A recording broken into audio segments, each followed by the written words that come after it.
Welcome back to Midwest eSports Formula One. Tonight we're in Division 1 again for week 14 out of 15 in season 11, and we're racing in Singapore. Yeah, this is going to be another blast through the neon-studded streets of Singapore. Qualifying is underway, so we're going to head to the track here momentarily. But we are really excited for this one, especially following race days. Very, very raucous finish last week. A literal sprint to the finish, just missing out on first place by 6/100ths of a second. He is on pace for a win, if not here in Singapore, potentially next week in the grand finale. So all eyes will be on the Ferrari as we get underway here under the lights. It has been nothing short of a miraculous back half of the season for race day. I mean, he has been absolutely all over the place with self-inflicted pain, driver-inflicted pain, stewards all over him, phenomenal comebacks, just straight bad luck. I mean, you can say everything. They've thrown the book at race day this season. There is still a chance, a very, very possible chance that he walks away with a championship this year. So we're going to get into all of those details and all of the, the playoff math, we like to call it here, to figure out who can make what moves through these final two races. So are we still in lobby, or are we cars on track? Yeah, there we go. There we go. Beautiful, cool, humid night here in Singapore. I actually have no idea what the weather report looks like for qualifying tonight, but I can assure you it will likely be a little warmer than last week.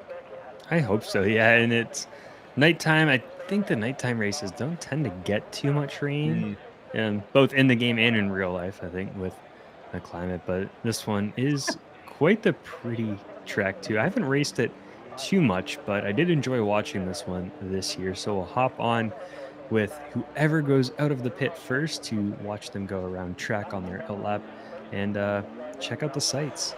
Yeah, it looks like someone is heading out. We do see one of the Ferraris getting ready to make their way out onto the grid. The clock has started. We are officially underway with Q1 and only here from Singapore. Like Mitch said, this is the second to final race of the season. And I believe Scarenzi is sitting atop the points as it stands today. He won last week on top of a 5-second pit lane penalty. He took away the win last week. So an impressive drive from the Aston Martin. We'll see if he can hold on. Like I said, there are a few players who are going to be gunning for that top spot in the final two races. I can tell you this about Singapore. It looks, Vegas has a lot of likeness, similarities to parts of Singapore here. But the hairpins, the tight corners, this is a difficult technical track. You have a lot of open straights. You only have one DRS zone, but I mean, just look at all of these switchbacks that you have to master. Not a lot of chances for an easy overtake here by any means. It is really going to come down to some daring maneuvers, some big games of chicken heading into these tight corners. Because other than this straight right here, it kind of is gummed up for the most of this one. Yeah, I think you do have 3 DRS zones, though. I'm looking at that map correctly. Where did that come from? I know it's very, very tricky to see, and this is a narrow track. That corner always catches me off guard. A sharp turn to the right. Very dangerous one indeed. Like you said, Scarenzi is leading the Drivers' Championship race day, 50 points behind. And then in the Constructors' Cup, Ferrari is 80 points ahead of Aston Martin. But first place in the race gets 60 points. So if someone on Ferrari or Aston Martin doesn't finish the race that in one of the next two, that's where the championship for either the driver or constructors can get close. Otherwise, if both teams have their drivers complete their races, then Ferrari should take home the Constructors' Cup and Scarenzi should the drivers. Keyword there, should. Anything can happen here, but we'll have to see how that all shakes out. We're on board with the Plums, replacement driver here in the back half of the season for AlphaTauri. We do have Bobbert Yates out today in the other AlphaTauri. I'm going to pull this up just to make sure it's official. Bobbert Yates is on vacation. Hope you're enjoying the stream from wherever you are, Bobbert. And out for AlphaTauri. In is Travis Scotts. So the Plums will be alongside Travis Scotts, who has had pace as a fill-in driver here in Season 12. Along with AlphaTauri, Haas also has an absent driver. That other one is Electric Blade, and sitting in the seat for Haas will be Ray once again. And unfortunately, where was it? T-Nell will not be able to attend tonight's race. So T-Nell will be out for the race. And that came in too late in the day. There will be no replacement driver for, let me zoom through, for the second Alfa Romeo. So we were talking about a lot of points as race day goes fastest with the 128.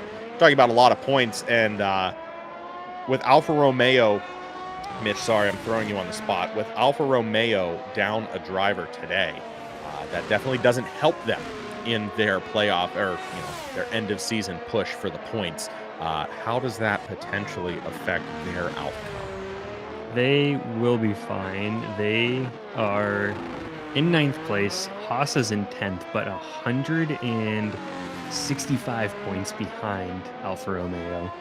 And then Alpha is 50 points behind McLaren, so they also wouldn't have been too likely to gain enough points to get up into 8th in the last 2 races. Well, all right. But for the Drivers' Championship, you said T-Nell, correct? He is in 9th by 6 points. Nicky in 10th. Bacon in 11th. He's about 20 points behind. So he could slip down a few there. I could maybe say 2 spots, 2 or 3 spots. 2 spots. Final answer.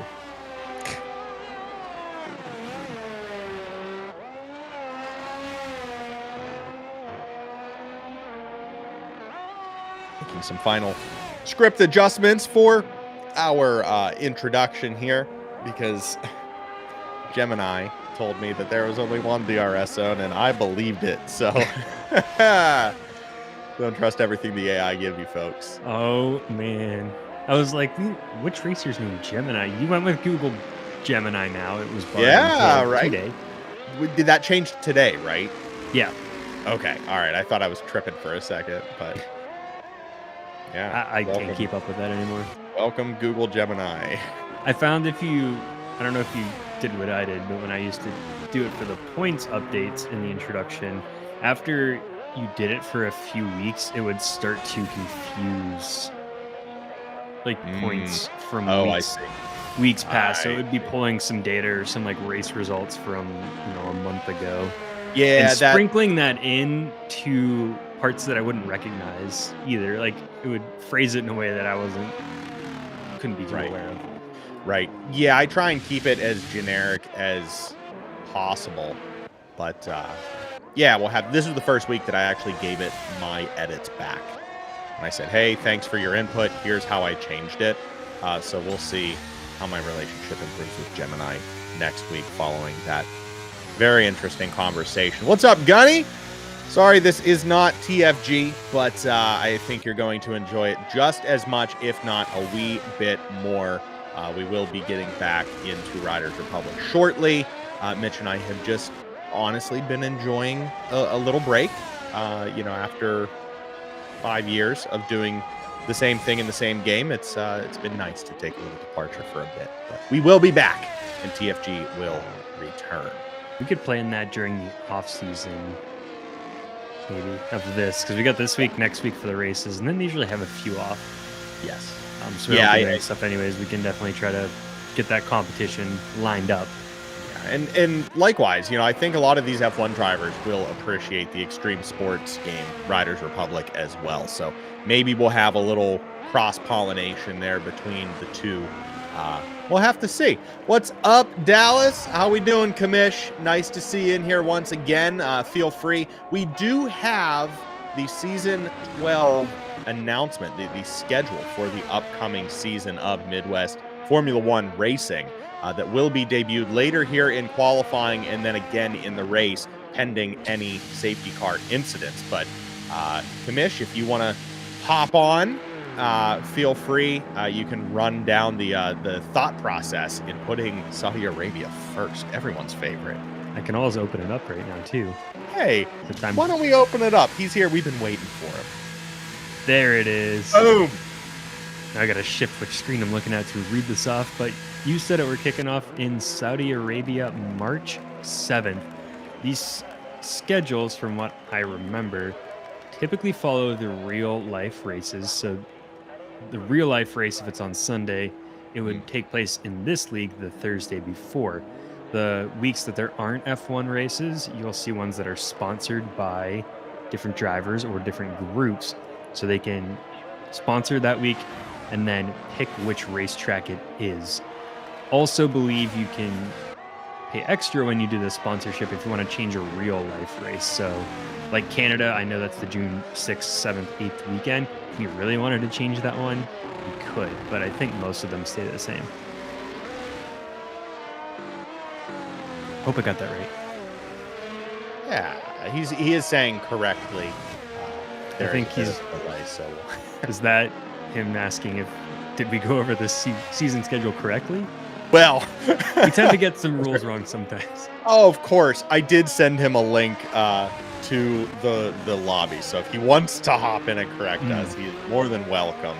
I think we nailed it. Yeah, you nailed it. So this is what we are looking forward to in Season 12 action, MidWest F1 Racing. We will, of course, be back on. We have re-signed a contract with the league for a Season 12 return. So we're very happy, very honored that they are welcoming our network back to the grid. And the broadcaster schedule, maybe we'll put together a broadcaster schedule this year. Maybe that's a little side project I can do from the couch. You know what? Which race are you looking forward to most? Or which one's your favorite, I guess? I mean, you have to love Brazil. As old as that track is getting, it still offers, plenty of fun. I don't know. I really have a soft spot for Canada. Montreal is one of my all-time favorite tracks.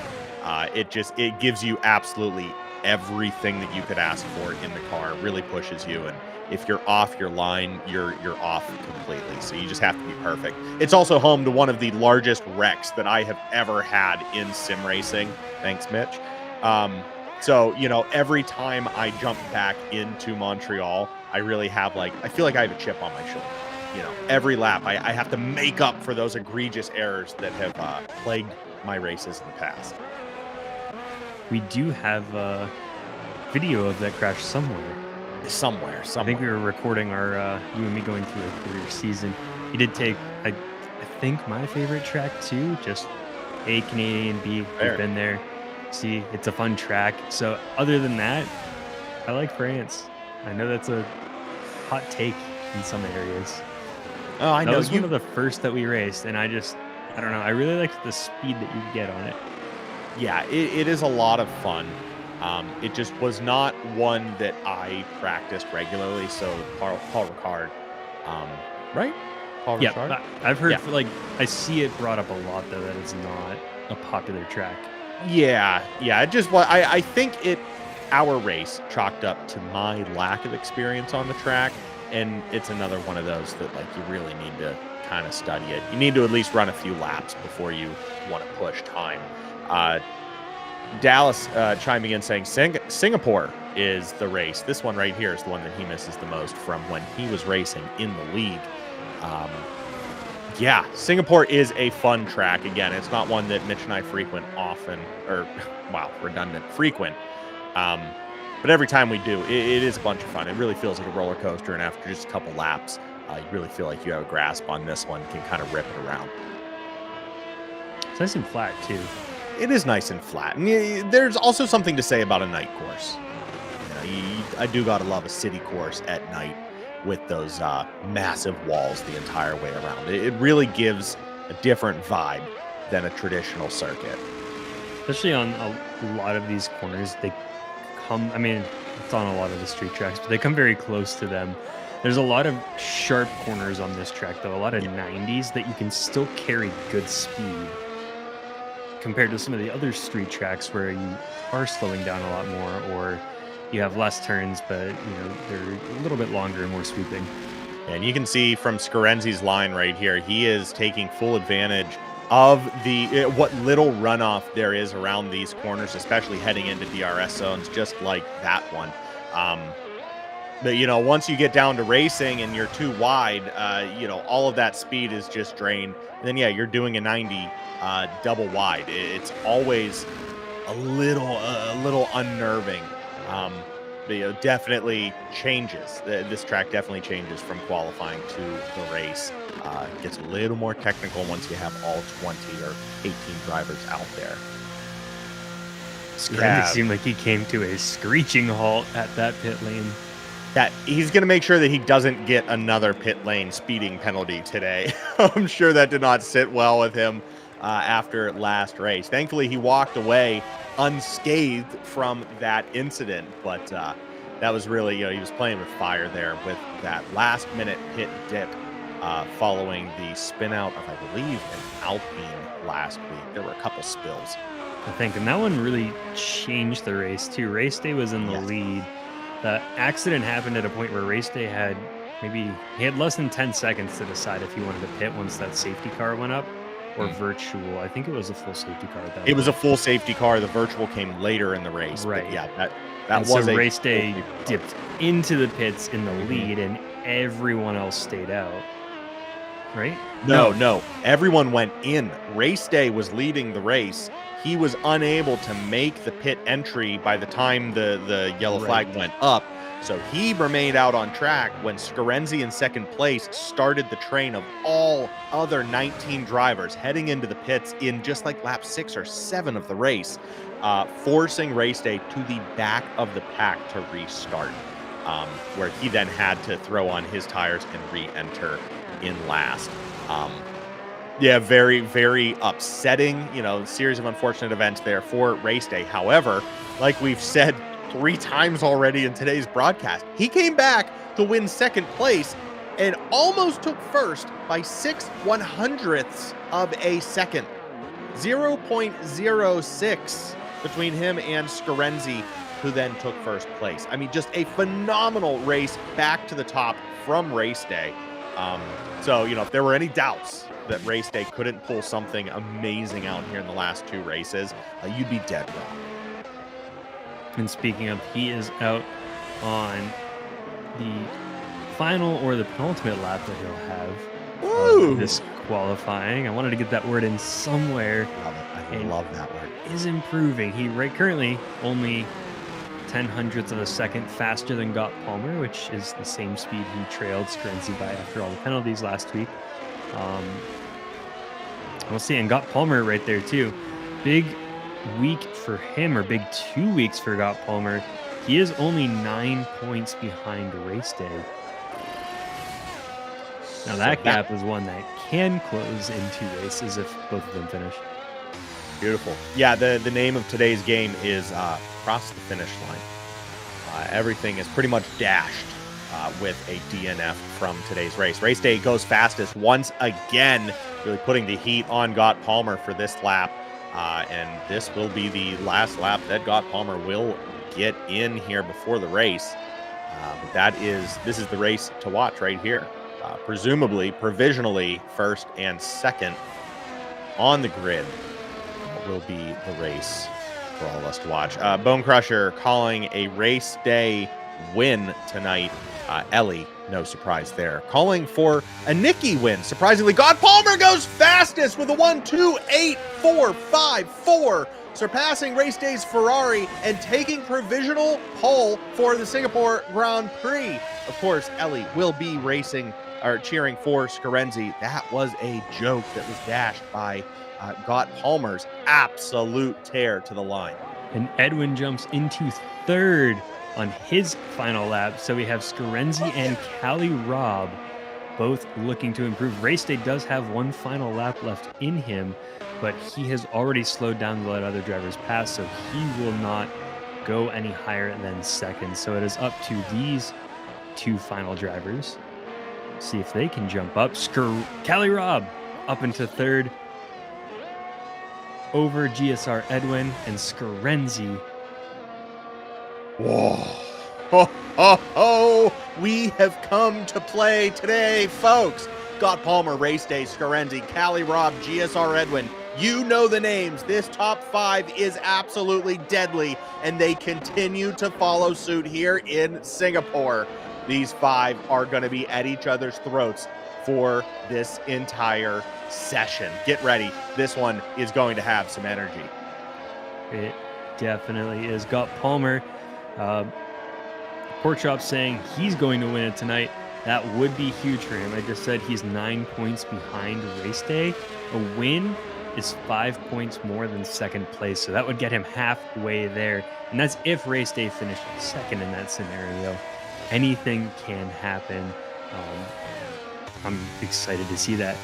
Yeah, Race Day may literally napalm his console if that happens. If we see a Got Palmer win here today. I know Race Day has been on the cusp for so long here. He is definitely trying to get a win, as are the other top 5 drivers, but don't cut out the rest of the pack. Like we saw last week, anything can happen once the green flag is waved. But this is Formula One. There are no real green flags. We only have red lights that turn off. And that event is up next. This is Midwest Formula One Racing on Nick and Mitch.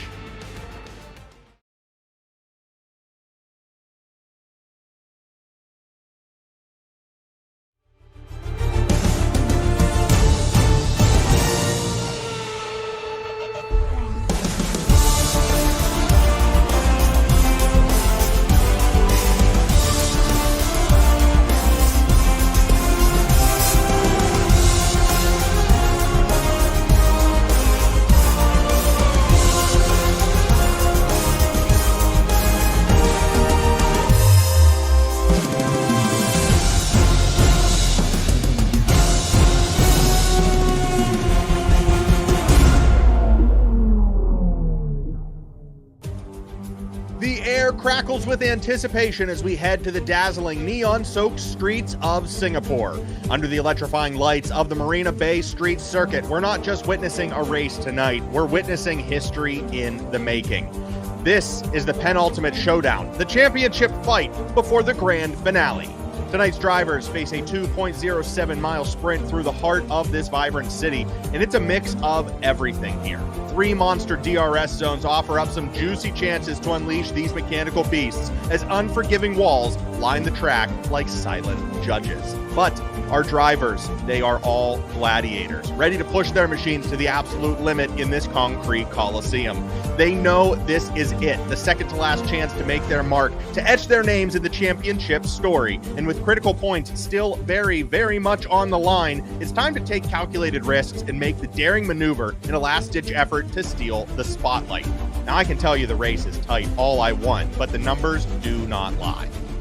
Yes, and you may think that the season is all but wrapped up with Ferrari 80 points over Aston Martin in the Constructors' Cup, but we have Williams recently jumping over Alpine after last week, 40 points separating those two. Over in the Drivers' Championship, Scarenzi is in the lead by 50 points over Race Day. Got Palmer just behind him, 9 points away in third place. So these races will be big for all the drivers. If everyone finishes, then we will see these results after the next 2 weeks. But if a driver cannot complete the race, then anything goes. Buckle up, race fans. Under the dazzling lights, the penultimate chapter of this epic season is up next. From Singapore, this is Midwest eSports Formula One Division 1 on Nick and Mitch.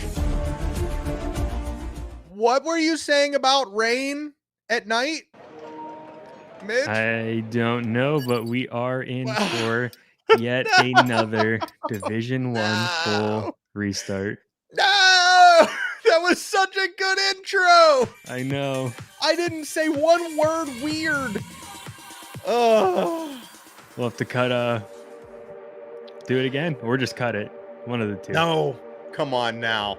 I you know who we are. We can run it back. Yeah. But I don't have anything planned for... Oh, I didn't watch Cars 2 either, so I can't do Cars 2 trivia. See if you can think of another game while I get ready for this invite. All right. No, I cannot. If anyone has a good game that we can play on the stream, please do let us know. This is a F-123 is a fickle mistress.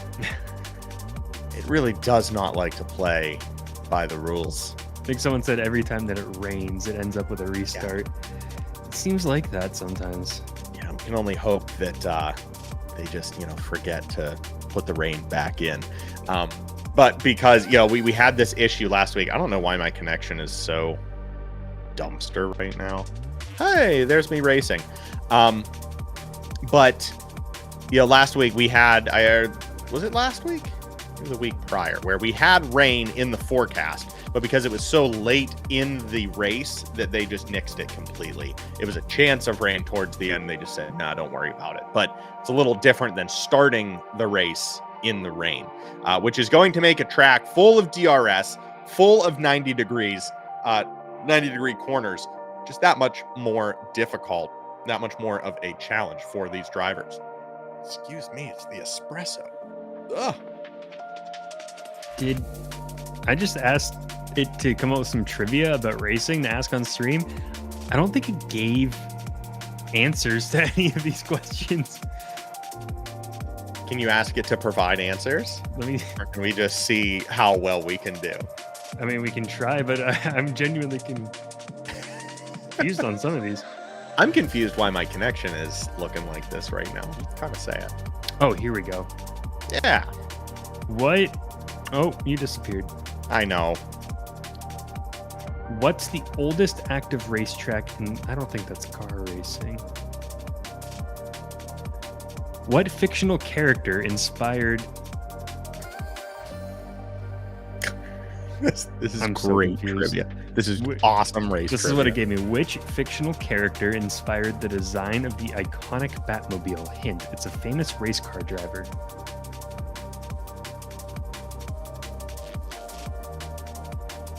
What?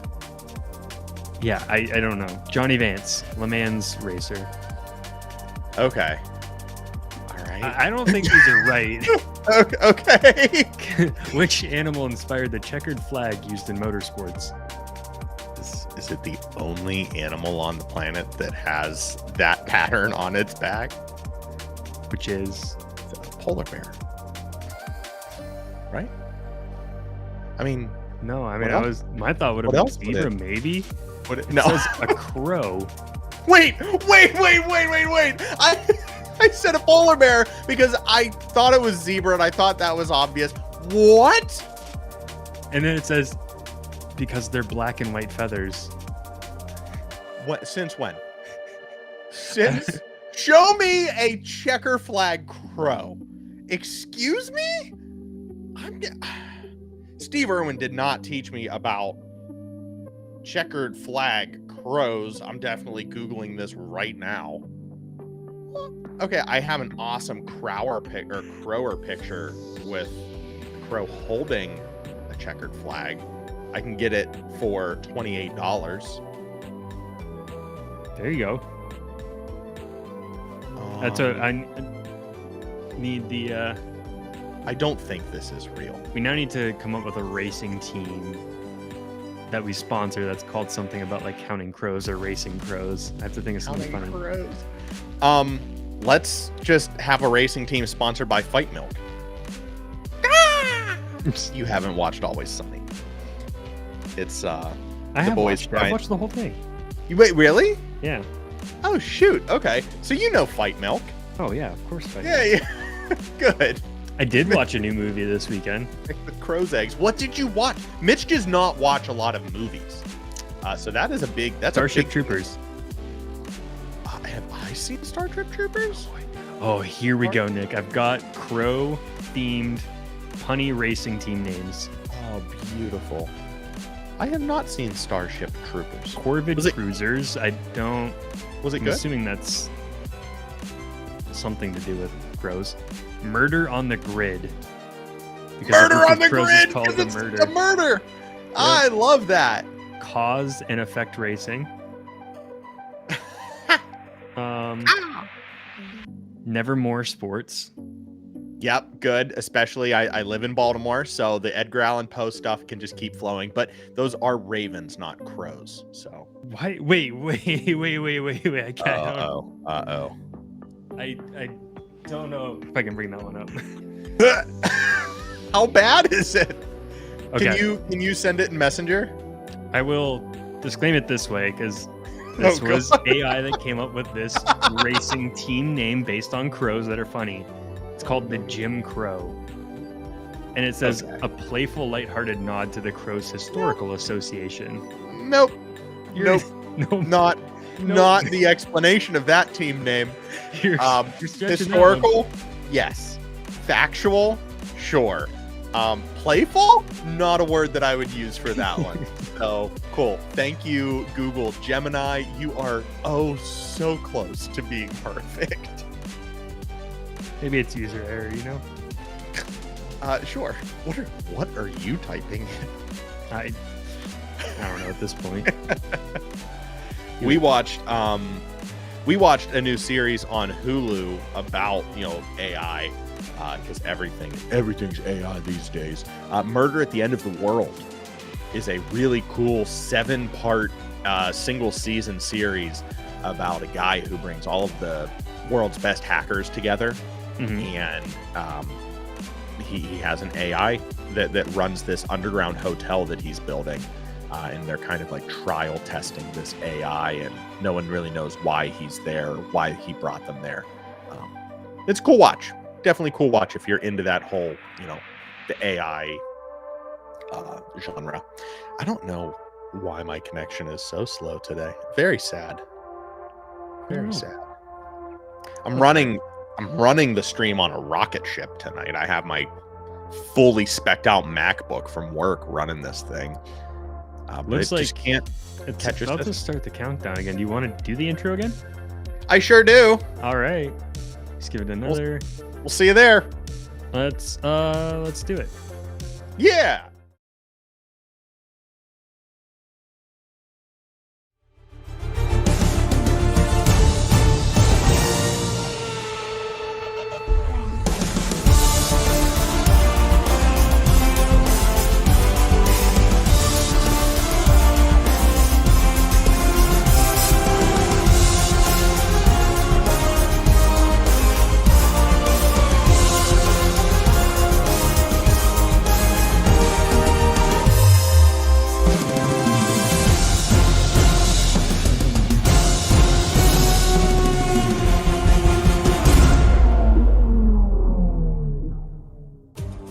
It's a restart intro, so we're going even fuller beans. The air crackles with anticipation as we head to the dazzling neon-soaked streets of Singapore. Under the electrifying lights of the Marina Bay Street Circuit, we're not just witnessing a race. Tonight, we are witnessing history in the making. This ain't just week 14 of racing, folks. This is the penultimate showdown, the championship fight before the finale. The grand finale. Tonight's drivers face a 2.07-mile sprint through the heart of this vibrant city. It's a mix of everything in Singapore, with 3 monster DRS zones offering up some juicy chances to unleash these mechanical beasts, while unforgiving walls line the track like the silent judges that they are. But our drivers are gladiators. They're ready to push their machines to the absolute limit in the concrete coliseum. They know that this is it, the second to last chance to make their mark and etch their names in the championship story. And with critical points still very much on the line, it's time to take calculated risks and make the daring maneuvers in a last-ditch effort to steal the spotlight. I can tell you this race is tight all that I want, but the numbers just don't lie. Yes, it does look a little more spread out at first look. Ferrari is 80 points over Aston Martin in the Constructors' Cup. Scarenzi is 50 points over Race Day in the Drivers' Championship. But first place in Division 1 gets you 60 points. So if one of those drivers doesn't finish in the next 2 races, that could completely change these results. But we also have some movement down in the third. Williams has moved up into third over Alpine, with Palmer taking third place in the Drivers' Championship. He also sits 6 points behind Race Day, 9 points behind Race Day, So he is looking for an opportunity to climb up into second place for the Drivers' Championship in Division 1. It's take 2 here from Singapore, and Lights Out is next. From Singapore, this is Midwest eSports Formula One Division 1 on Nick and Mitch. That was not the best restart intro that we've had. You might just want to cut that first one in. That's a lot of work after the fact. Yeah, don't worry about it. Hey, it happens. What's the Bill O'Reilly quote? F it, we'll do it live! We'll do it live! That's, hey, like you said, some people find out we do it live when they hear our errors doing it, and they're like, wait a second. I.e. my father. He called me in the middle of a stream one time. He knows how this works. He called me in the middle of a stream one time to ask me, I thought those were pre-recorded. You're doing this live? Yeah, Dad. I can do this. See? We are away on a very wet formation lap here in Singapore. These drivers not expecting this. I mean, they saw the weather report from qualifying. We didn't, though. I was not expecting a wet race here, but these drivers are on full wets, it looks like, to start this race, right? Or green enters. Greens or enters? Enter. Aye. You see race day there squirreling out a little bit on these 90s. I mean, it is not going to help anyone whenever you're trying to make a 90-degree turn on an ice rink wearing a pair of Crocs. So, you know, going to be a little difficult, but we will persevere. We will get through these 31 laps. You might slip just a little bit if you get a little too wild in the car. That's okay. It happens. Just a little bit. We've all done it, or most people have probably done it by this point if you're racing in leagues. Hell, I do it on softs on a 90-degree day. So my favorite's when I forget to put wet tires on in Gran Turismo when it's raining, and I go out, and the second I get above 60, you do like 5 spins in a row because you have no traction. Whee! Yep. Gotta love it. Good thing we're not paying the repair bills on these cars. We did have, I forgot to run through it in qualifying, but very quickly, we did have one steward report and steward finding for Division 1 last week in Baku in Saudi Arabia, or Azerbaijan, pardon me. It was against Houdini and Bobbert Yates. It was talking about potentially Bobbert Yates crossing a diverging white line on pit entry. However, he didn't. So he will get off with that report. However, Bobbert Yates was issued 2 league penalty points for not having a POV camera shot. And since this is his second offense, that is 2 league penalty points. So not having a camera to be able to record and, you know, reference back when someone calls a penalty on you is against the rules of the league. So this is his second strike. We're going to give him 2 points. And that is the end of Division 1 findings from last week. Other than that, no standings were affected. So what you saw at the end of last week's stream stands for today's race. Plums and Suey look like they got into it before the start, but that's fine. It's just a formation lap. They will still be in their grid spots to start the race here momentarily. Look at a race day and got Palmer lined up too. Both of them pointed into the middle of the track. Love that. These two are going to go head-to-head, and it is lights out from Singapore week 14. Only 2 races to go before a champion is crowned. And here we go. God Palmer on the outside is able to squeeze out Race Day, who tried to make an early move on the Williams. God Palmer is going to cement his very slow first place hold as we have an Alpine spinning out in the back of the pack. However, Nicky has been cleared from traffic, so we will resume racing. He'll just have to catch back up to the McLarens. But look at this. It's Gott Palmer followed by 2 Ferraris, Race Day and Cali Robb, battling for position, trying to keep Scarenzi at bay, but Cali Robb just can't do it. Scarenzi's back up into 3rd. Cali Robb back to 4th. These are some gutsy moves for these drivers who are... Sorry, Mitch. GSR Edwin started up in the top 5. He is now in the back of the pack. There looks to be tons of traffic, and we are now under a virtual safety car. Not an ideal first lap here to the race. I apologize. That was absolute pandemonium. Good call. I was going to say, these drivers are going for it on lap 1. I know it's a tight track, so that makes it more difficult in the rain, but Scarenzi just absolutely shot the gap for the pass to get by Cali Rob and behind Race Day. That's one of my favorite mid-2000s commercials in the U.S. I'm not sure what it was for, but it was a mom sitting in the passenger seat of like a minivan on the highway saying, "Shoot the gap, shoot the gap!" I can't remember what it was for, but you said it, and it reminded me of that commercial. And we do have a full safety car out on the track now. With that, the first 4 drivers in the same place that they started after qualifying. And then we do, like you said, GSR Edwin dropped 13 spots. So Cynical, Sharia Coleslaw have moved up 1, Caesar's moved up 2, and then a couple more movements down below with the addition of Nikki in the Alpine dropping down. It is Nikki, right? Nope. I can't. Are they both? Do they both have? No, it's just Visa Cash App VTech 87. Right. I'm sorry. I saw the very long name. It's again. I'm casting from your screen. I'm screen sharing with you, so I can't really read the names.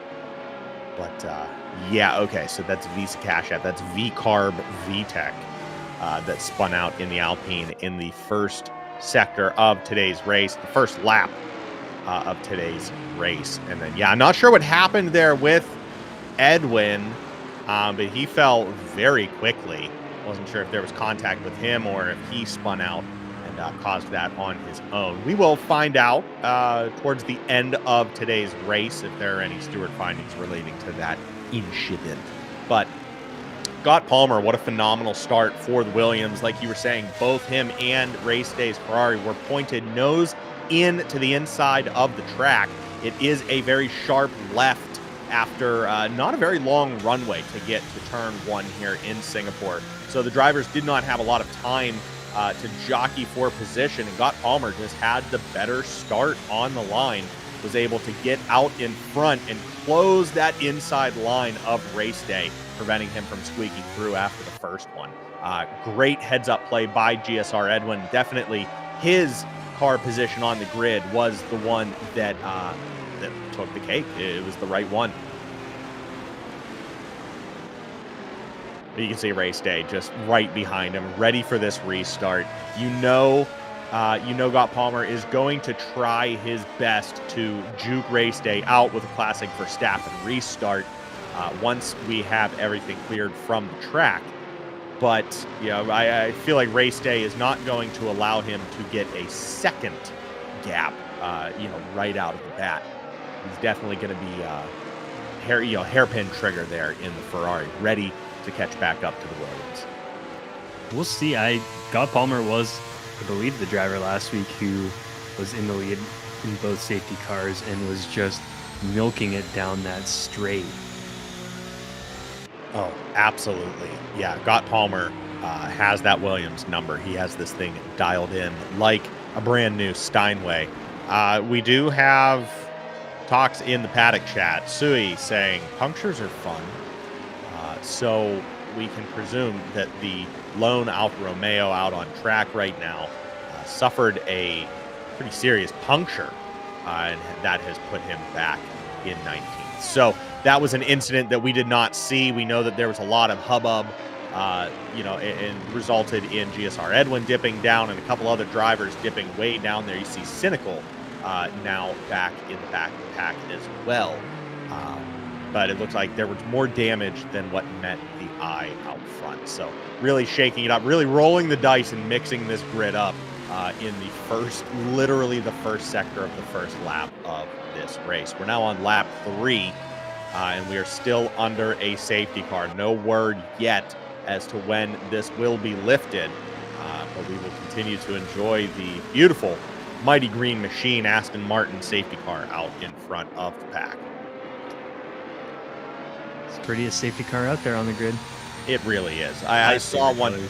I didn't see that exact car today, but I did see an Aston, and I did make sure to send you a Snapchat of it anytime I see one around town. It does deserve a quick stop.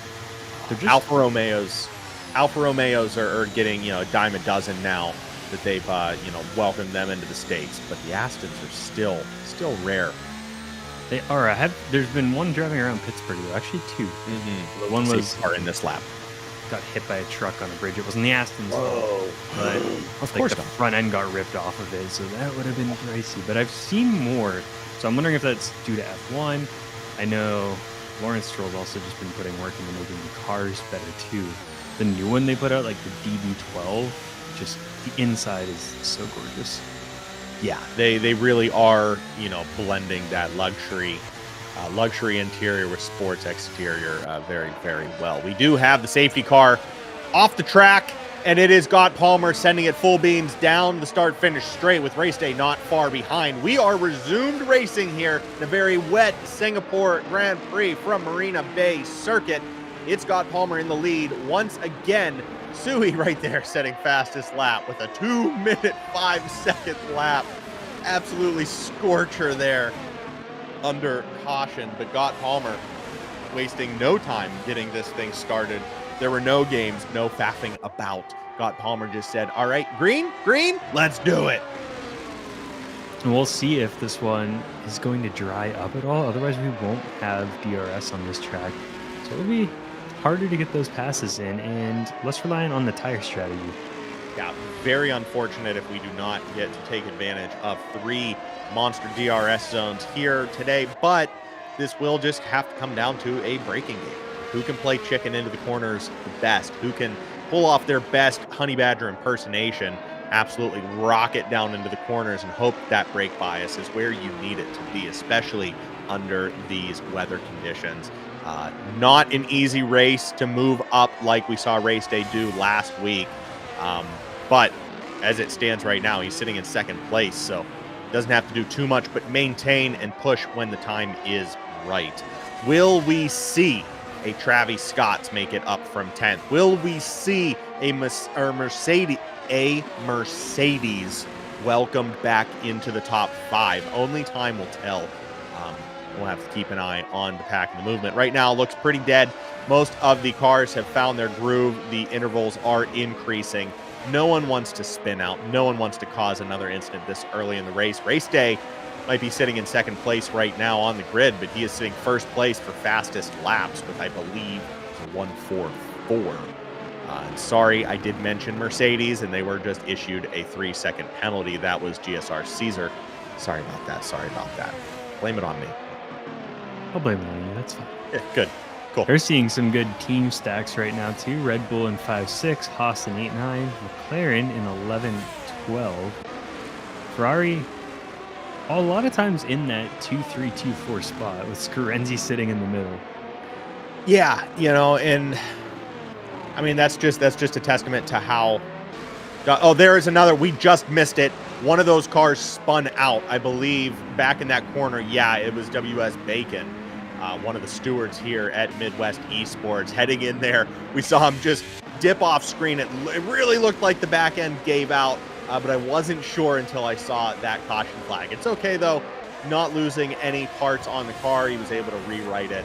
He's just going to start a little further back in the pack. Looked like Ray maybe might have had some contact there, too, because he had cars past him. He would have been 2 spots behind Bacon when he first went out, so maybe he just didn't see him coming around that corner trying to right his car. Rough maneuver. I mean, yeah, any last minute anything here is going to be dastardly with the weather as it is. So not surprising there. We do have another caution in Sector 3. Not sure who, but it does look like there might be some stuff on track. No, we are still underway. GSR Edwin has made it into 9th place, moving past the McLarens and some of his other friends in the back half of the grid. And Caesar is making very short work of the grid as well. Both of those Mercedes are clinicians, as we see once again moving up, as Travis Scott might have, he's heading into the pits, which would explain all of those adjustments on the grid. Just checking to see if anyone switching tires. I imagine this is all for damage in those incidents that we had earlier on. It looks to be.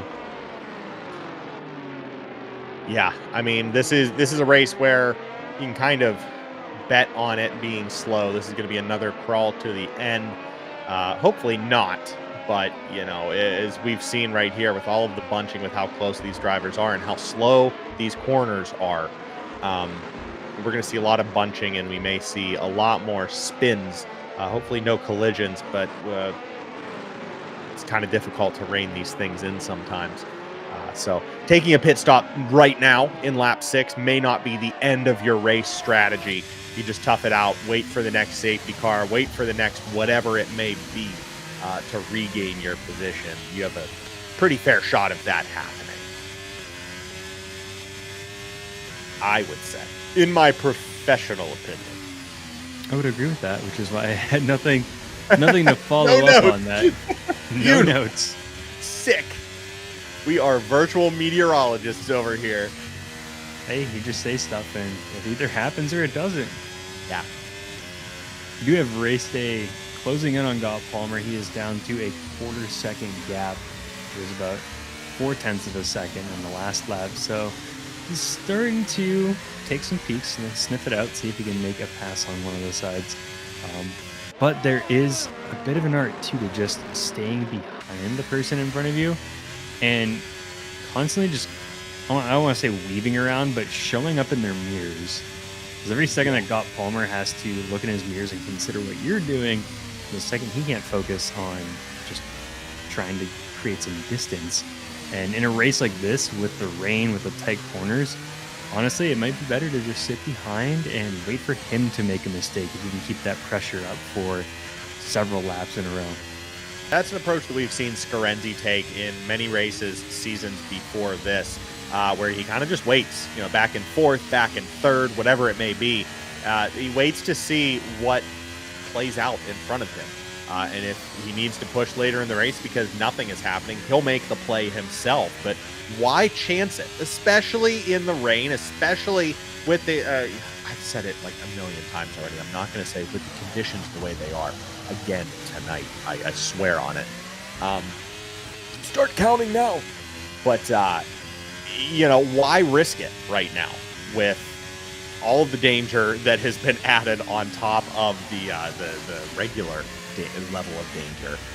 Just kind of run your race until you have to make the move. We have a caution flag in Sector 2, and a virtual safety car has been deployed. Who was it? Might have been one of the Haas. Might have been that Aston Martin right there of Cynical. We do have, it was Caesar. 5-second penalty with for a severe collision with MMR Cynical. So we had a Mercedes absolutely demolishing an Aston Martin there. We'll see what the damage looks like for Cynical. Hopefully he's able to make a return to today's race. Doesn't look like anything crazy. He does have a front wing. He does have all 4 tires. But there may be side pod damage and there may be severe body damage. The game does not usually issue 5-second severe collision penalties with no damage to the car. Both of those drivers now heading into the pits to figure out what's going on. And that could be a substantial blow to Aston Martin too in the Drivers' Championship. Cynical is going to drop down into the final 5 positions, which obviously gets less points, but almost 35 less points in first place. So, and he has DNF'd. That is absolutely gutting for Aston. That awful invisible body damage. That is brutal, especially something unrepairable. Especially that we know that was caused by another driver on the grid. That was not driver error on Cynical's part. That was not due to the weather on his part. At least from what we know, too. We didn't see it, so you never know with the penalties that they hand out here. Right. In the game. Yeah, Cody's don't always get it right. We'll just have to wait and see what the Stewart reports look like following today's race. So it's a wonderful, wonderful segue into a brief shout out to our race stewards here for Division 1. Thank you to Commissioner Pork Chops, along with Lancey and Knuckles, our head D1 steward for Season 11. Doing all the hard work, especially figuring out what just went wrong with that incident that caused one of the Aston Martins to DNF in just lap 8 of action here. Safety car as of right now. So we'll see what plays out here in the rest of the back 2/3 of the race. Can't tell you, Fireballers Williams making a lot of headway up into 9th place, passing both Scavney and MMR Sui to get that second Williams into the conversation.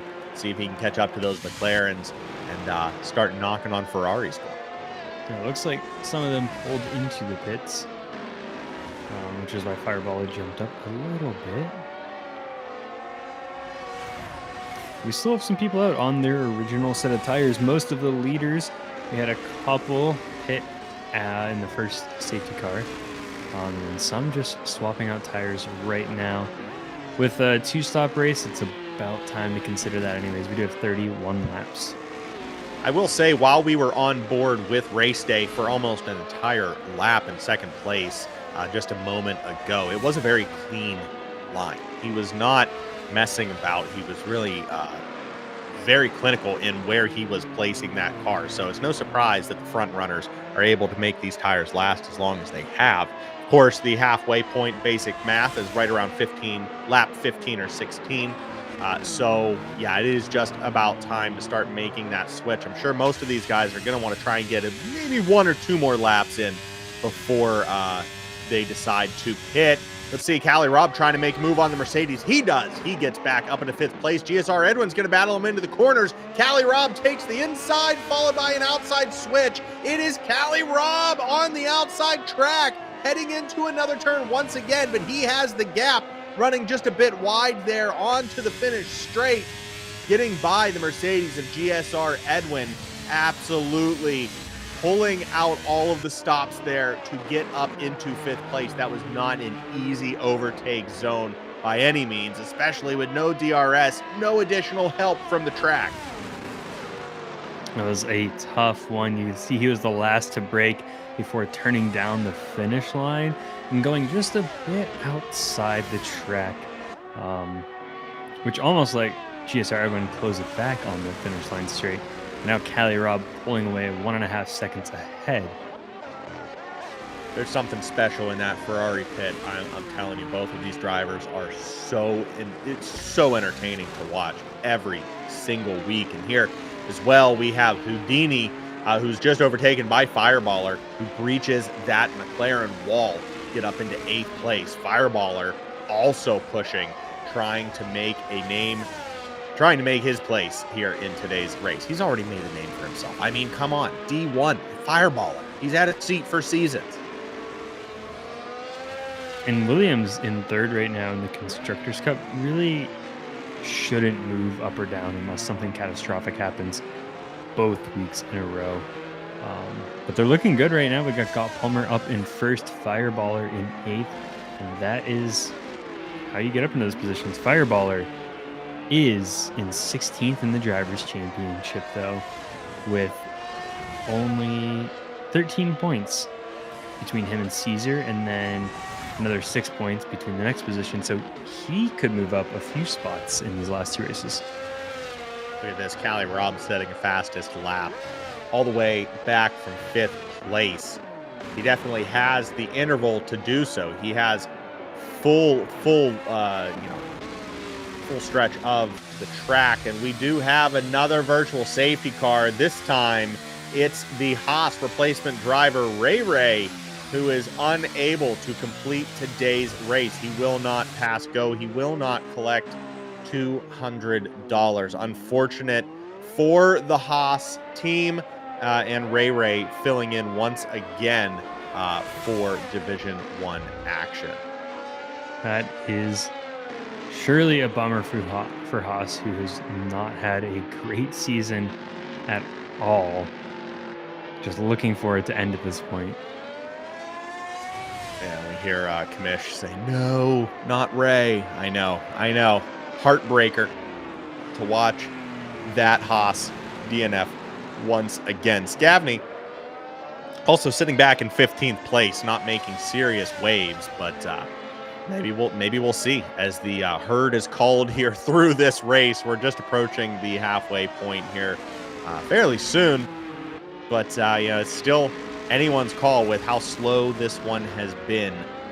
There's really no predictions that you can take the entire way to the podium as it stands right now. And here we go. Our leaders deciding that now is the time to head into the pits and swap out those 10, 11 lap old tires. This next set should hopefully get them to the end. But, race day is certainly going to try and push Gott Palmer to a 3 stopper if he can help it. There was the Williams crew watching their car drive back out onto the track. Just taking a nice sit. I just saw that video the other day of, I think, who was it? I think it was when Fernando was testing for McLaren and they did a pit stop, pulled away, and then one of the other race teams just like watched how fast the pit stop was, and they just looked and they're like, "Dang, that was fast." You see like the 2 pit crew on the other team just kind of look at each other and you're like, "Wow." Jeez. It's like when we were playing high school hockey and you'd watch like the top team of the league play the game right before you. You're like, "Jeez, we're playing those guys in 3 weeks. I'm good. I'm good." We're all doing the same thing, but come on. Dumped it down the rink the entire time. Shout out to Pittsburgh Central Catholic. Yeah, you get the puck, you just dump it in their end and hold your ground. The classic Coach Bob dump and chase. We got 5 guys on the bench. We dump and make you chase it. Just kept sending it down. Ray sounding off here in the live stream. Thanks for joining us, Ray. Sorry that you are joining us, Ray. Saying this is his favorite track as well. He drove it like an absolute rookie. No, you're not a disgrace to this league. You fight a valiant fight. There's not too much that you can do here. Ray, was it your incident or was there something that wigged you out? Like what happened? Try not to beat yourself up too much, but just give us a bit of insight as to what happened there. We did not have you on camera. Coach, a full safety car now. Ooh.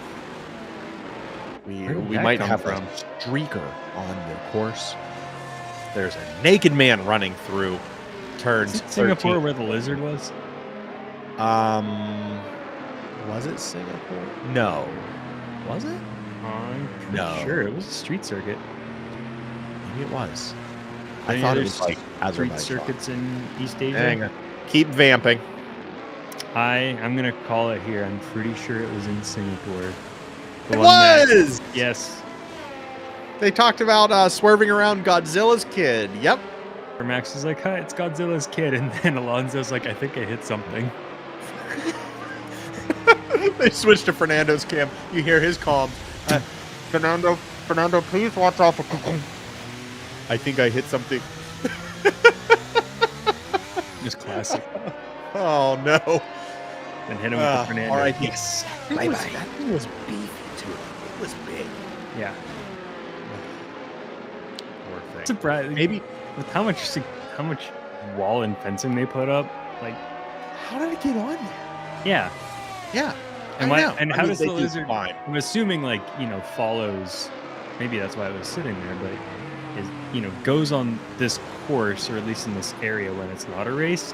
So how does it get there, see all of the new fencing, and be like, huh? Well, I mean, and on top of that, this is a street circuit. These are active roads in Singapore. I mean, it's the marina, but still, like, the poor thing's probably thinking, finally, no one's driving on this road. I can sit out here. Whoa, they closed the road today? Sick. Hear the F1 engines screaming around the corner. Is the track is the ground vibrating, or is that just me? Oh my god! R.I.P. to the lizard. I was a little upset that it wasn't featured in the F1 museum, the F1 exhibition in Madrid last summer. There was no mention of the lizard that was plastered by Fernando. We are still under safety car here in the penultimate race of the 11th season running in Midwest Formula One history. Lap 13, we're just about at the halfway point. We are crawling to it. Time ticks on. It's going to be a late night, folks. Grab that last sip of soda if you have it. go grab an ice cream or a popsicle, little kick of sugar. You deserve it for staying up and staying with us here. Hopefully the espresso will continue to fuel us through the final laps of this one. Scott Palmer still sitting atop the grid. If he wins, some big points for Scott Palmer because he wins. Do we have stats for the longest ever Midwest F1 race? Dallas? It might. I mean, we had the one where he restarted after a few laps, I believe. But I mean, this one we got the restart at the top, and then we have rain in Singapore. So we got a slower track with rain, and then we have a couple safety cars. What was the other very rainy race that we had? Was it Belgium? There was one we spent about half the race under safety. Yeah, and we didn't end up stopping the broadcast until like 11:20, 11:30 Eastern time. So I'm just going off of that. Like, we usually wrap up around 11 p.m., so we're about 20 minutes till. So this one is going to go the full way. Yeah, I'm not sure. I'm not sure the Nick and Mitch history with the races, and I'm not sure of the league history. Dallas saying, I think we had Singapore one in season 3 or 4 that was very long. Ellie did the math. Okay, here we go. So Ellie did some math for Scarenzi. Scarenzi needs to finish above 7th if race day wins both races to win the championship. So Scarenzi needs to stay put. And sounds like today's race. I'll accept like that math because I don't know if I feel like doing any more math at 10:40 at night. No, thank you very much, Ellie. Safety car is in this lap. Yeah, Scarenzi's strategy, very simple. Stay alive. Stay where you are. Do nothing to change what you are doing right now. That could be nerve-wracking at the end of the season too, right? And you spend long enough, 12, 13 races fighting to get up into the top. And fighting's one thing, but then once you're there, you're like, I just have to finish these races, not get hit. You're starting to worry about other cars around you a bit more. You go from fighting the cars around you to worried that the car is going to ruin your race. Here we go. Scott Palmer looking to ruin someone's race as he hits it full beams around that outside corner. Once again, kind of causing traffic heading into that final turn, gumming up the entire rest of the grid. Race day dancing around, trying to find an in, just, staying persistent in those rear view mirrors like Mitch said. Scott Palmer, though, unfazed as he charges forward in first.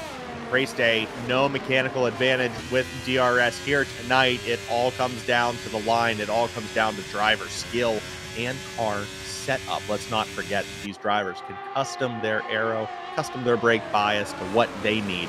And yeah, there are advantages and disadvantages to all of those settings.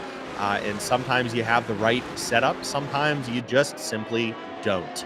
But these guys know what they're looking for. And Scott Palmer, for sure, knows what his car is capable of as he pulls away to almost 1 second, no, not quite, a half-second lead over race day. The Ferraris are stacked in second and third. Scarenzi is closing in on Rob, though, about a half-second behind. Didn't get to see if they are all on the same tires. Scarenzi, Rob's on some older tires compared to the rest of these guys. Some dusty tires. Probably get close to the same. Rob could extend these ones just a little bit and be perfectly fine. I think everyone will have to stop once more, though. Maybe not Nikki in that Visa Cash App. Or not Nikki. Wow. These names, I tell you what. I'm telling you. VTech.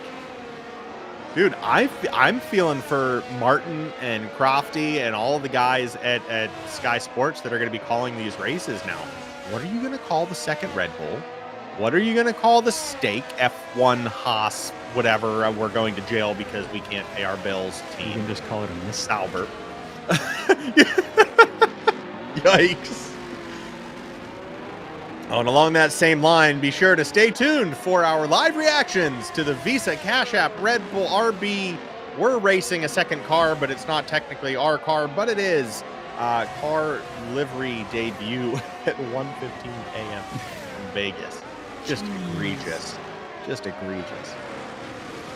That pretty much is the, like, we'll let you race a second car if you can manage to get 12 sponsors on that thing. Right, honestly. You can cash flow that whole racing team. Yeah. You guys are in. Hey, how about this? FIA says, all right, Red Bull, you have to call it the Cadillac Andretti, and you can race a second car. Just play nice with Andretti over there, Mr. Andretti. I'm sour about that one. But anyway, I did want to talk about strategy here. We do see Callie Robb defending like an absolute madman, like the original Steelers, the steel curtain, just slamming it shut on Scarenzi. Position is position, though. If they maintain, they're still in third and fourth, regardless of how big that interval gets between the front runners. But do you think, Callie Robb, do you think the strategy now is get Scarenzi, just kind of hold Scarenzi where he is now, maintain the pace here from third to allow your teammate to really push, uninhibited, unencumbered for first place? We had something similar 2 races ago, did we not? Where he was able to hold off. It was either Ferrari or Aston Martin, but the teammate was able to hold the challenger off long enough to build a gap that just couldn't close. Right. I don't remember the exact setup, but yeah, I think at this point, right, you just try and not let him pass. Callie Robb's now got a 5-second gap behind his teammate. They were so close just a minute ago. That really just clears up the room for Race Day, who is now closing in on Gott Palmer and in a spot where he can make a move. Look at this. He is caught back up to the leader, and he could. Palmer's going to hold on for everything he has.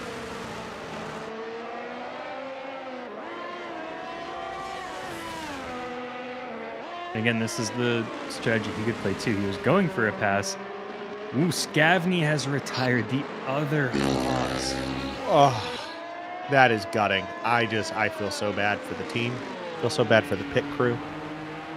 Everyone back at the offices. Gene is not going to be happy with this one, as both Haas have dipped out of this race at the halfway mark. We are now on the back half of the Singapore Grand Prix, and yeah, Dallas, they're going to call it Sauber, but Stake and then Kick, because Kick is a streaming service owned by Stake, so I think they can get around the naming of Stake as a gambling app if they just use Kick. I don't know. It's an absolute nightmare. It's a dumpster fire of names right now. As long as the Ferrari is red this year, all will be redeemed.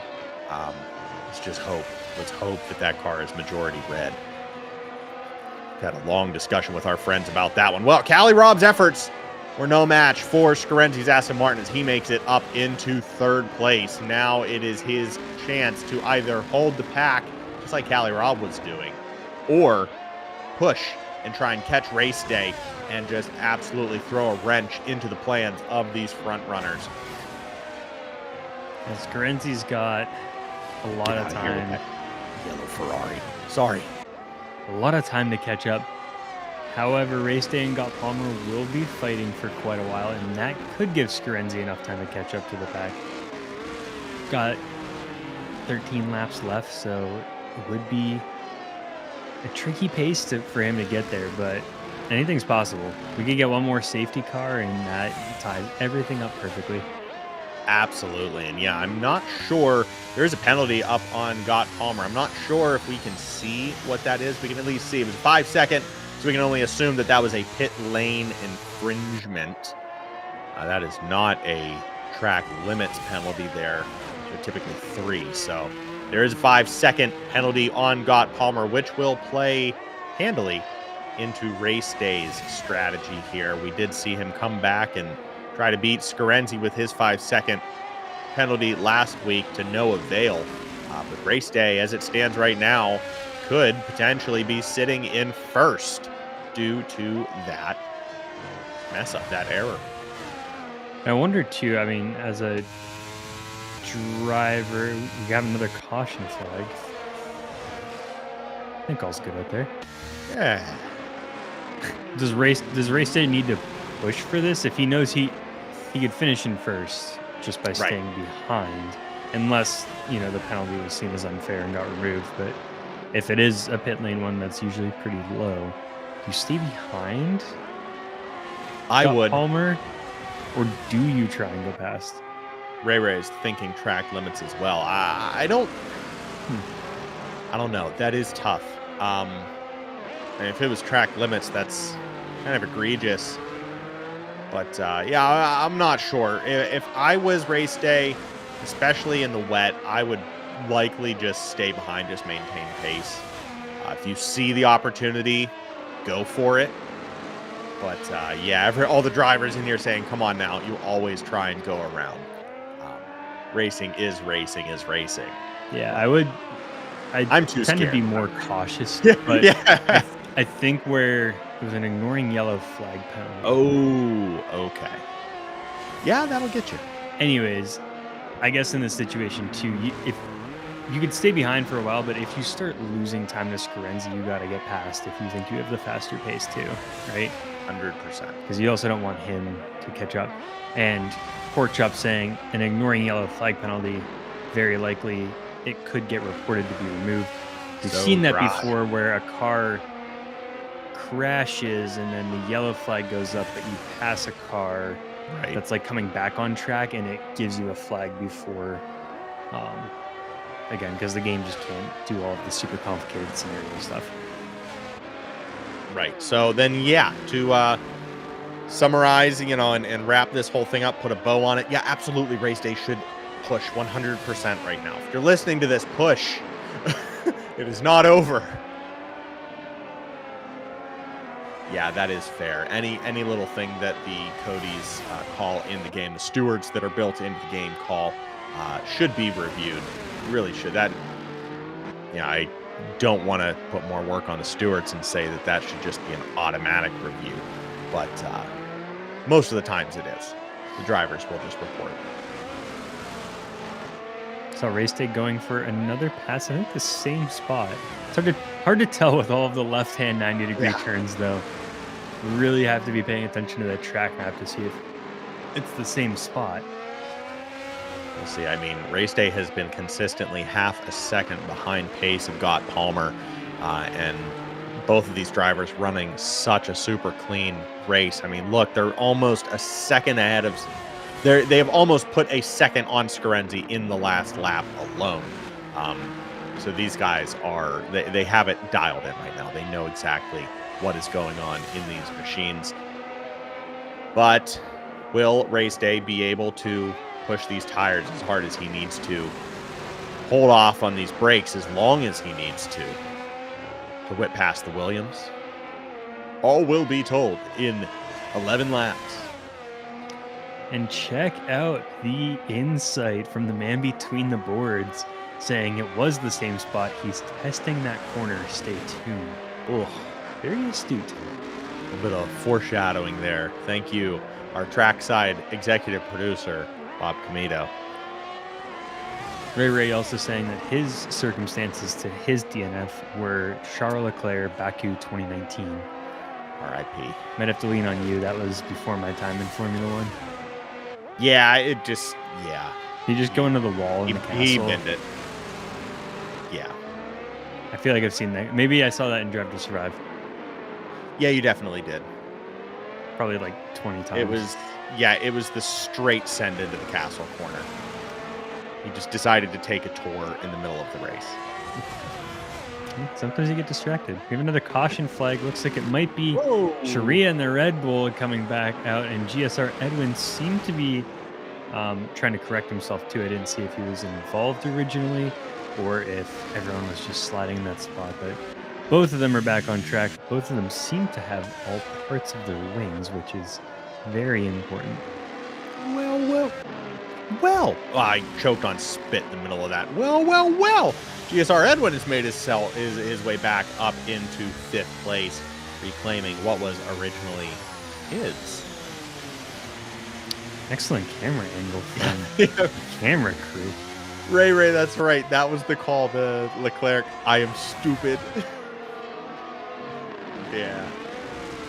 Memories. It's nice to hear honesty from drivers, though, sometimes instead of, like, what was that? Or like, Yeah, you were by yourself. It was a testing lap. What was that?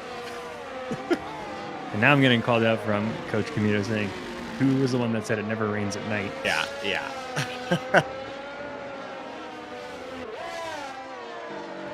Travis Scott's picked up a penalty, too. Fortunately, I missed what it was for.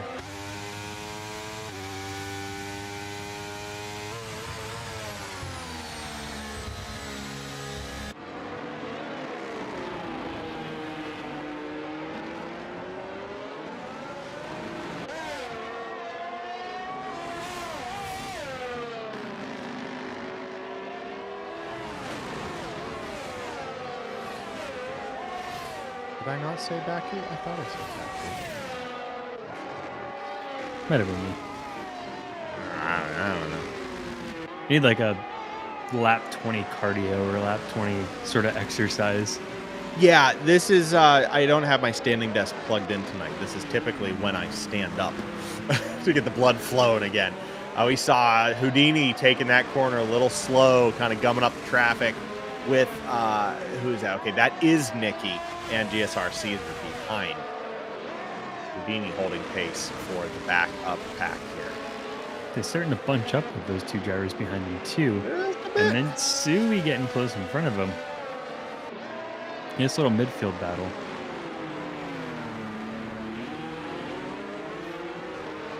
Look at this. Nikki looks like he's going to try and make a move. Dips to the outside of Houdini. Not enough on that pass, but you can see he's definitely trying, definitely getting close. Looks like Nikki has a little more faith in his grip than Houdini does at this moment. He's on some old tires, too. Yeah. I guess all of them are. False hope is still hope, I guess.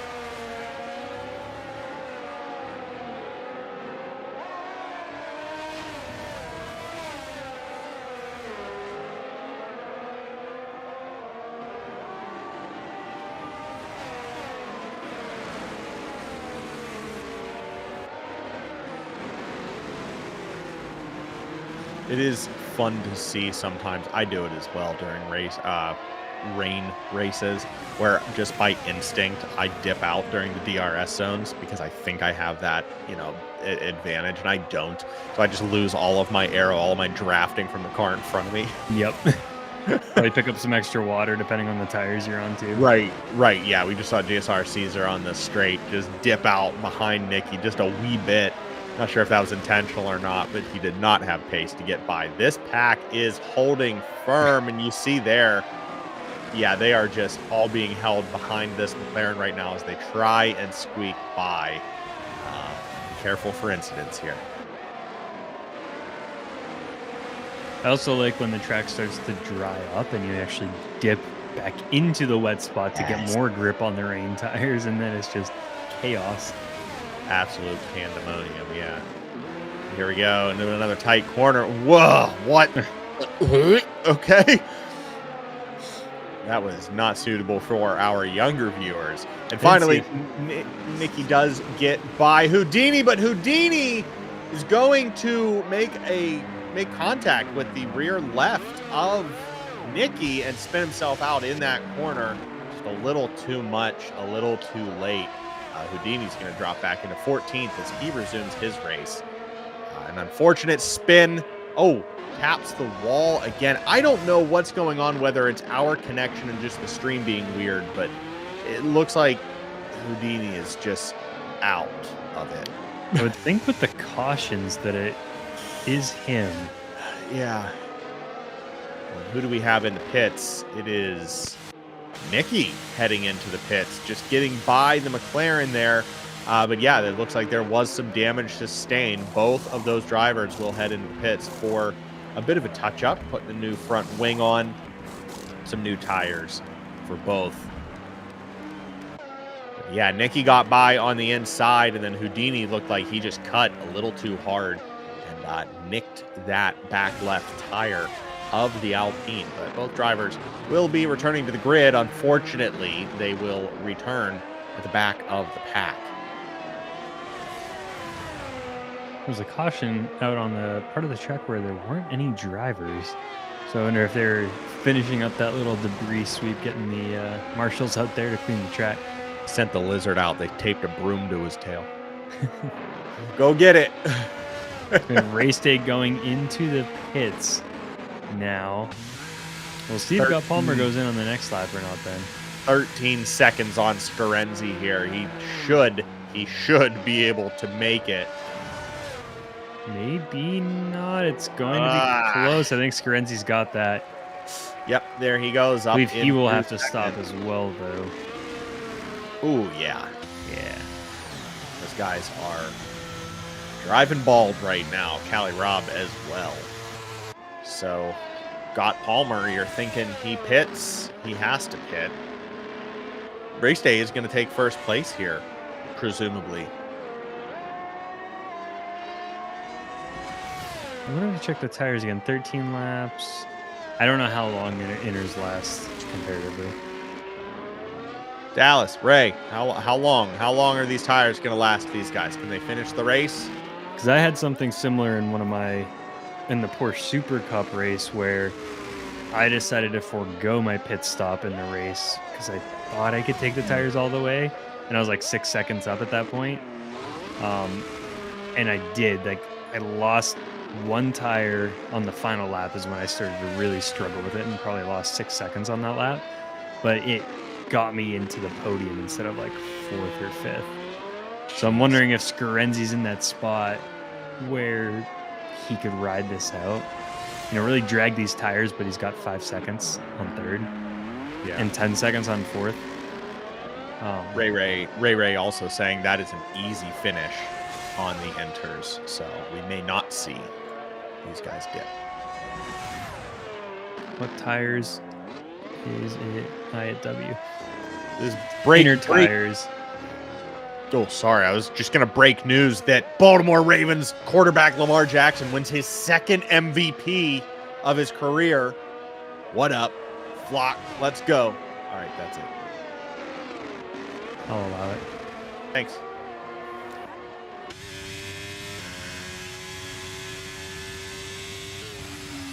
Sorry, you were doing some very important reporting there, and I just completely dumped my entire lunch all over it. That's all right. I don't remember what I was going to talk about. You were talking about inters and how long they last, I think. I could maybe see him, just doing it and kind of monitoring the time that he's losing. Race day is gaining on his teammate Cali Rob, though. So race day could start to charge up the timesheet once again. But I think at this point, again, Scarenzi doesn't have to worry too much. Either way, it might be good to just stick it out in second and see what happens. Also puts more pressure on race day 2 because Scott Palmer's looking to take second in the Drivers' Championship and is 9 points behind. So in race day, if he gets past Cali Rob, Scarenzi is like 15 seconds ahead. He could still be that guy. Or no, 5 seconds ahead. Scarenzi could hold him up enough, try and get race day down just a little bit more in the points.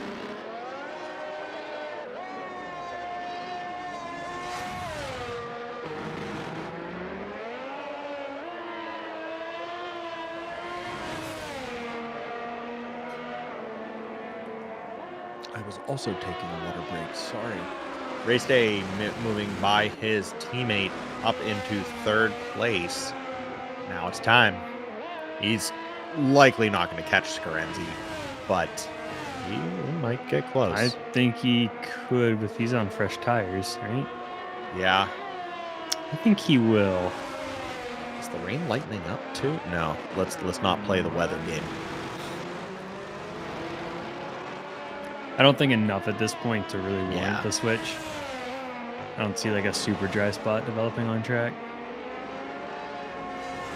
Both Fireballer and GSR Caesar moving up some positions. We have another caution. We'll see what results of this one. Looks like nothing, thankfully. Race day already a second and a half down. Has reclaimed a second and a half on Scarenzi. and closing. He is now within 4 seconds of the Aston Martin. So I will eat crow, caca.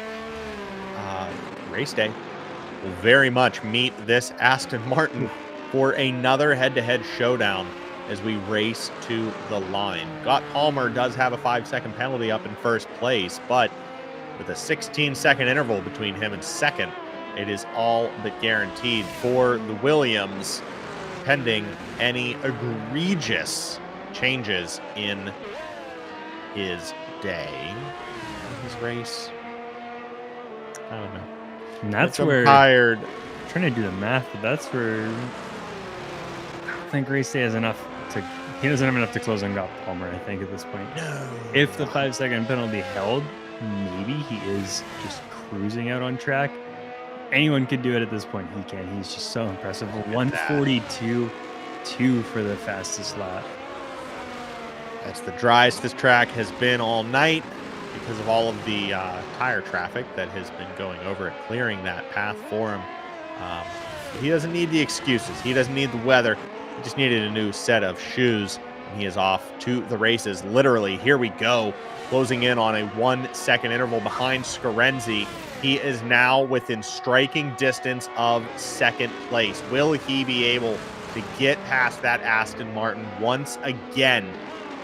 This is a repeat of what we saw last week, although last week was due to penalties and it was all up to the time. This one very much in front of our own eyes.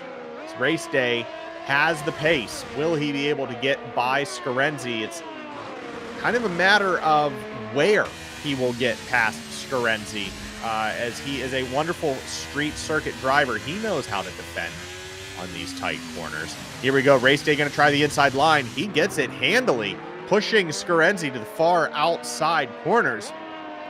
Race day now back up into second place, but with 17 seconds between him and Scott Palmer. It's quite a mountain to climb.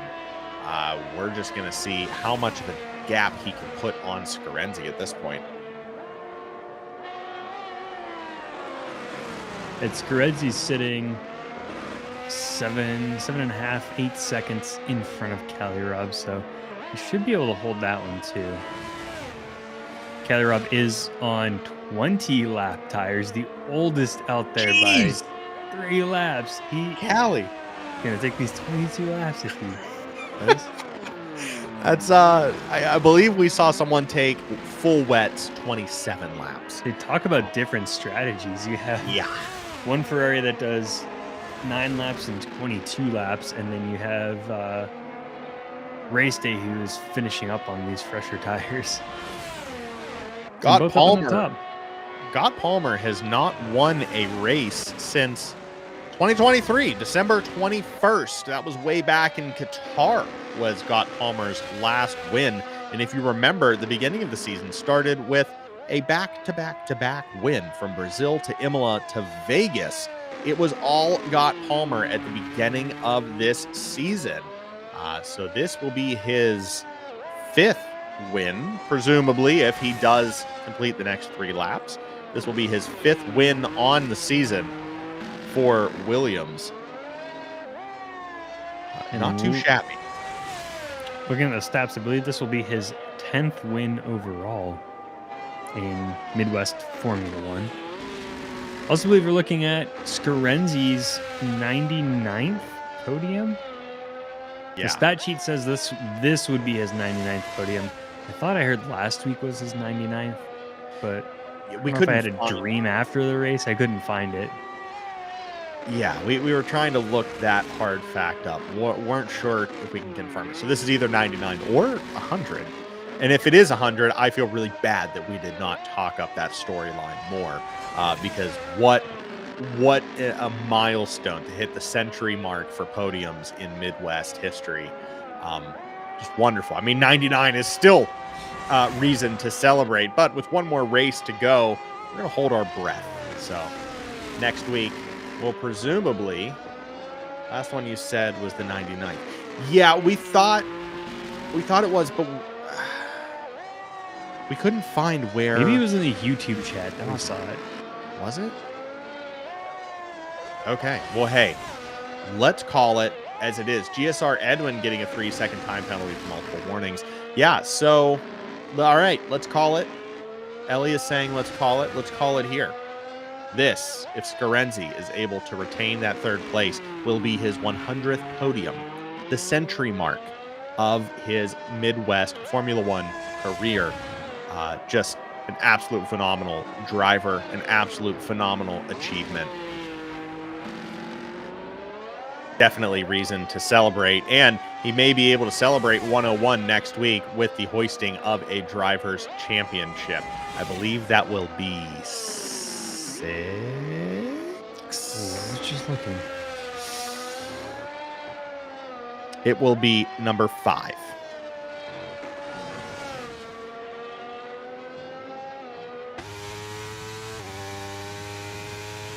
Six. Here, it will be 6. No, wow, 5. okay. Sorry. Thank you. Constructors Cup was. Yeah, was okay. Well, here we go. We are on the final lap of the Singapore Grand Prix, and it has got Palmer all the way with an impressive 11-second gap between second place.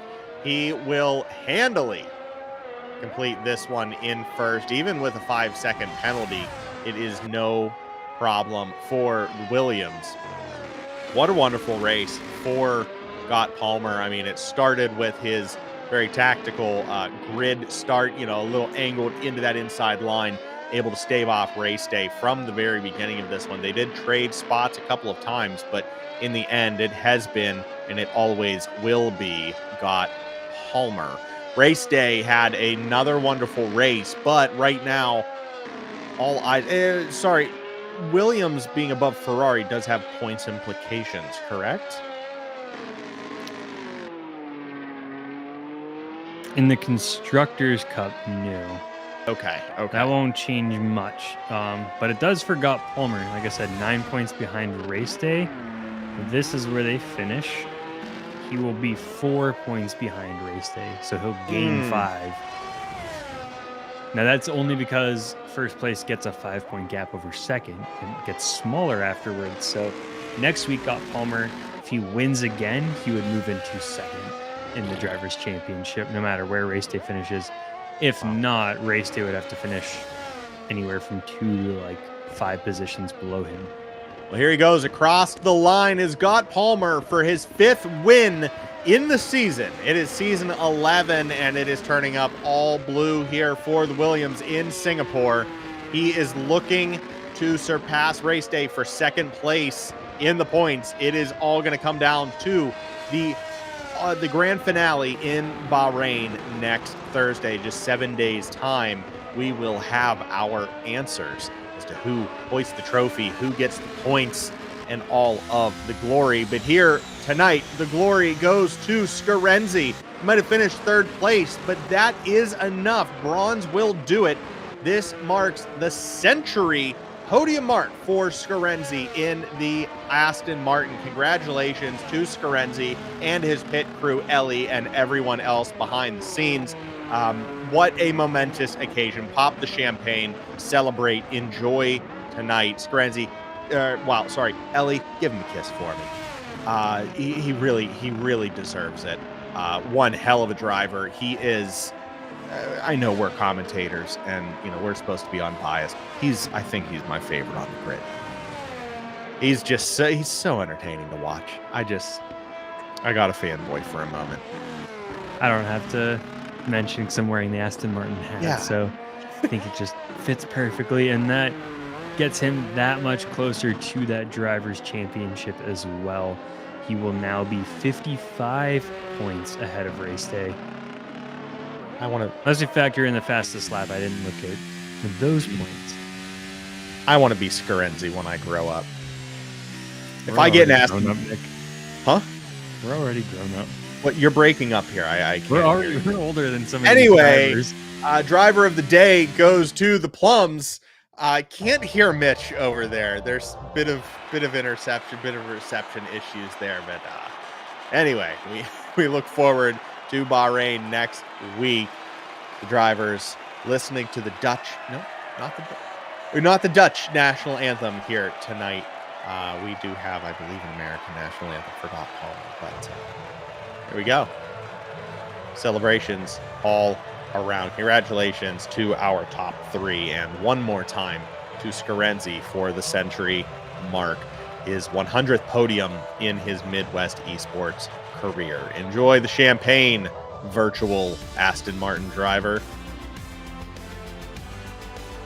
Race day taking home the fastest lap, so that would change those points just a little bit. I believe you get 1 point for fastest lap.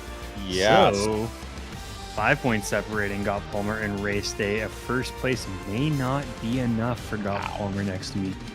Wow. Depending on what shakes out. Yeah, depending on whether or not race day can keep the car on the track for the entire race. I mean, anything can happen.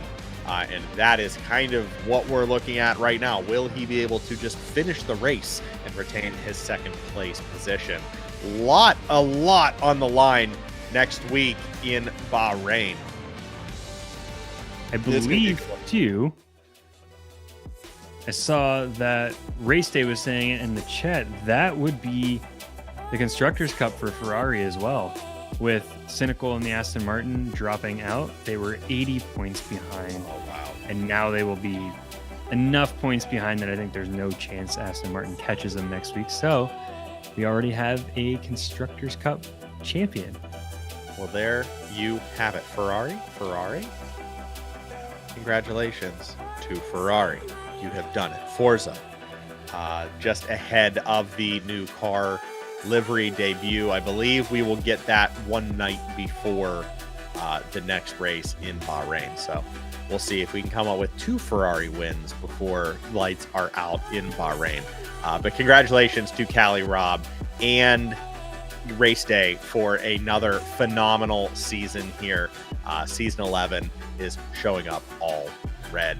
Thank you for joining us for another installment of Midwest Esports Formula One Racing on Nick and Mitch. And thank you to our executive producers in chat, Bone Crusher 2D, Coach 34, that's my dad, and your mom's somewhere. I don't think she was in the chat today, but she's definitely somewhere. Thank you to all 3 of those folks. Thank you also to our co-producers, Captain Snowbeard, Kill a Vapor, and Kirsten, and our fans and fans plus. These are the folks who keep the lights on here at Nick and Mitch, making sure that we have all of the wonderful animations, graphics that you get to enjoy on a weekly basis. If you would like to contribute a little each week, you can do so by hitting join down below. But hey, if you haven't hit subscribe, please do so now.